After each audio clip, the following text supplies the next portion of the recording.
Ce ne sont pas des emplois qui manquent au Congo. C'est plutôt la main-d'œuvre qualifiée qui fait défaut. Et la jeunesse congolaise est absente. Ce n'est ni plus ni moins ce que l'on peut retenir des échanges ce vendredi entre l'Agence congolaise pour l'emploi et les syndicats des employeurs du secteur informel. Les emplois existent, mais on a du mal à trouver des jeunes qui persévèrent à l'emploi, des jeunes qui accèdent à ces emplois-là et qui y restent. Il y a un travail que nous allons faire avec ces secteurs qui ont des difficultés à trouver du personnel qualifié. En recevant les syndicats des employeurs du secteur informel et bien d'autres organisations ce jour, l'Agence congolaise pour l'emploi a voulu s'imprégner des difficultés que rencontrent ces entrepreneurs dans l'employabilité des jeunes. Plusieurs mots ont été soulevés en guise de réponse à cette question, notamment la formation qualifiante et surtout le développement et la formalisation des entreprises. Notre secteur aujourd'hui est créateur de beaucoup d'emplois. C'est pour cela que nous allons les accompagner, non seulement en s'organisant, mais plutôt aussi il faudrait qu'on puisse d'abord faire de telle sorte que ce secteur puisse passer de l'informel au formel.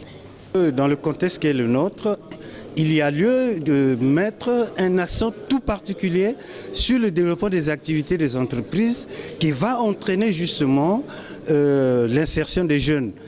Nous, au niveau des entreprises, nous voulons insérer des jeunes mais professionnels. Jeunesse, compétences et emploi, un triptyque exigé par les employeurs. D'où la nécessité pour l'agence de travailler avec les entreprises formatrices, à l'instar de la Maison des informaticiens du Congo, prête à accompagner la CPE. Notre rôle de l'AMIC ne consiste pas à trouver du boulot aux jeunes. Non, notre rôle consiste à identifier les jeunes, leur accompagner sur le volet compétences, qu'ils essaient d'avoir l'aguerrissement nécessaire pour affronter le combat. Donc au jour d'aujourd'hui, l'agence est dans l'initiative du gouvernement de faire en sorte que, on va dire, un jeune, un emploi. Voilà. Avec des propositions découlant de ces échanges qui se sont tenus en perspective de la rencontre avec le ministre en charge de la jeunesse, de la formation qualifiante et de l'emploi, l'Agence congolaise pour l'emploi vient de clore la série de rencontres qu'elle a initiées dans l'objectif de trouver des pistes de solutions au développement de l'emploi au Congo.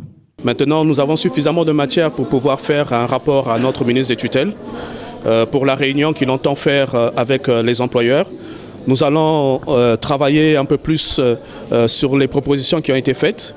Après les différentes réunions que nous avons, plusieurs groupes de travail ont été mis en place. Ces groupes de travail vont également approfondir les propositions qui ont été faites au cours de nos différentes rencontres pour permettre, après coup à la discussion que nous aurons avec le ministre et que le ministre aura avec les employeurs, lorsque nous ne pourrons pas, le ministre se fera le devoir de faire un plaidoyer vis-à-vis de ses collègues au sein du gouvernement.